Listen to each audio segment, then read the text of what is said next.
দুর্ঘটনার আগুনে বছরখানেক আগে চোখের সামনেই পুড়ে ভস্মীভূত হতে দেখেছেন বেঁচে থাকার সম্বল, দোকান আর প্রিয় ব্যবসা কেন্দ্র ঐতিহাসিক বঙ্গবাজার। ঘুরে দাঁড়ানোর প্রেরণায় হতভাগা সেসব ব্যবসায়ী এবার নতুন করে স্বপ্ন দেখছেন বঙ্গবাজারের নতুন বিপণী বিতান ঘিরে। প্রতিশ্রুতি অনুযায়ী 4টি ব্লক নিয়ে গড়ে উঠবে 10 তলা বিশিষ্ট নগর বিপণী বিতান। আগের 17 থেকে 22 বর্গফুটের স্থলে ব্যবসায়ীরা এখানে 80 থেকে 120 বর্গফুটের দোকান পাবেন। অগ্নি নির্বাপনের পর্যাপ্ত ব্যবস্থা সহ থাকবে আধুনিক পার্কিং, যা চালু হবে 2026 সালে।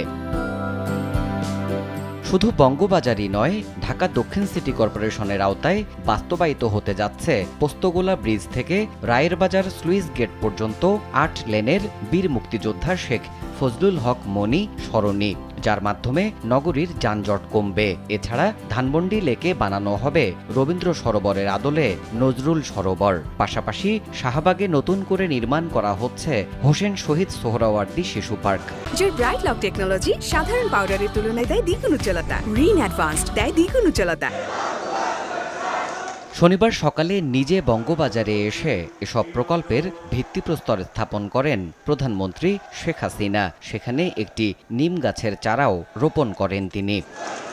এই আনুষ্ঠানিকতায় প্রধানমন্ত্রীর হাতে ঢাকার প্রতীকী চাবি হস্তান্তর করা হয় ঢাকা দক্ষিণ সিটি কর্পোরেশনের পক্ষ থেকে। পরে সেখানে বক্তব্য রাখেন শেখ হাসিনা। সরকার এসে ব্যবস্থা করে ঢাকাকে আধুনিকভাবে এগিয়ে নেয়ার আশা দিয়ে সরকার প্রধান জানান, জগন্নাথ বিশ্ববিদ্যালয় নতুন জায়গায় নির্মিত হবে।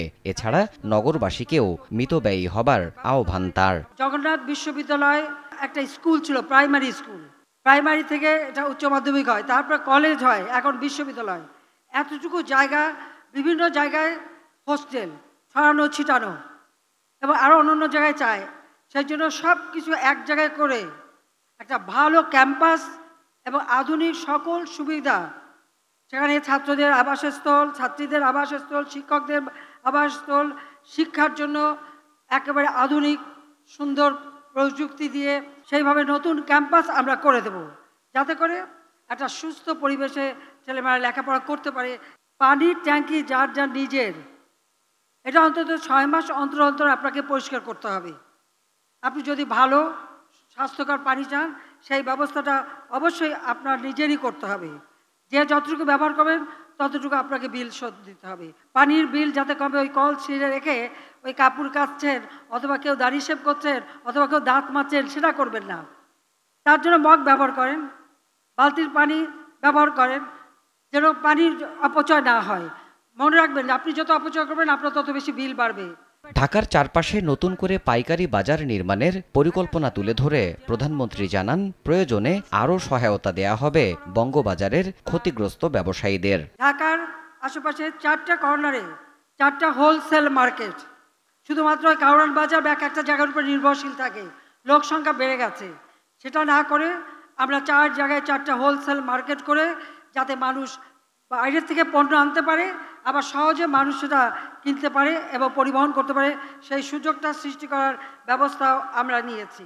নতুনভাবে আবার দোকান করতে গেলে আমি জানি হয়তো কিছু সহযোগিতা লাগতে পারে, সেখানেও কতটুকু কী করা যায় আমি সেটা দেখব। যখন পার্কগুলি করা হয় খুব সুন্দর, কিছুদিন পরে দেখা যায় যে সে পার্কে বাচ্চাদের খেলার জিনিস নষ্ট, ময়লা আবর্জনা, আড্ডাখানা অথবা মাদক সেবনের জায়গা হয়ে যায়। এখানে আমাদের ওয়ার্ড কমিশনার আছেন, সিটি কর্পোরেশন আছেন এবং স্থানীয় লোক আছে। আপনার যার যার এলাকা অবশ্যই আপনাকে দেখতে হবে। অস্ত্র চোরাচালানের রুট হিসেবে দেশকে ব্যবহার করা বন্ধ হয়েছে জানিয়ে আওয়ামী লীগ সভাপতি বলেন, বিদেশি হুকুমে অশান্তি সৃষ্টির পাঁয়তারা হয়। ওই তারেক জিয়া তো অস্ত্র চোরা কারবারি মামলায় সাজাপ্রাপ্ত আসামি, ওখানে বসে এখন নানাভাবে ওই অগ্নি সন্ত্রাস দিয়ে মানুষ মারা, মানুষ খুন করা, আগুন দিয়ে মানুষকে পোড়ানো, এইসব কাজ করে বেড়ায়।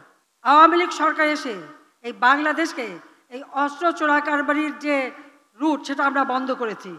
ভারতে উলফা থেকে শুরু করে যেখানে যেখানে যারা অস্ত্র সাপ্লাই দিত, সেগুলো আমরা বন্ধ করেছি। তাদেরও যাতে শান্তি আসে, তাদের ওই 7 সিস্টার সেই ব্যবস্থাটি কিন্তু আওয়ামী লীগ করেছে। আসন্ন ঈদুল আজহায় নির্দিষ্ট স্থানে পশু কোরবানির আহ্বান জানান প্রধানমন্ত্রী শেখ হাসিনা। পশু কোরবানির জন্য আধুনিক প্রযুক্তি সম্পন্ন ব্যবস্থা রাখতে হবে। দেবাশিস রায়, সময় সংবাদ, ঢাকা।